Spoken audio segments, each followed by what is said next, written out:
మనము కష్టపడుతున్నాం కదా, ఇది మన వలనే కలిగినది అని ఎప్పుడు ఎన్నడూ కూడా మనం అనుకోవాల్సినటువంటి విధానం లేదు.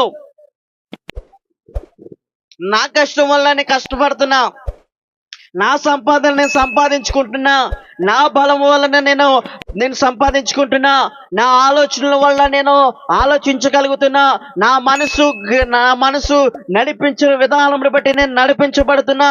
ఇక్కడ ఉన్న వారిలో ఎవరికి నా అంత జ్ఞానం లేదు, ఇక్కడ ఉన్న వారిలో ఎవరికి నా అంత ఆలోచన లేదు, ఇక్కడ ఉన్న వారిలో నా అంత జ్ఞానాభ్యాసములు విద్యా అభ్యాసములు లేవో అని ఎవ్వరు కూడా గర్వించడానికి కానీ అతిశయించడానికి కానీ వీలు లేదు అంటున్నాడు.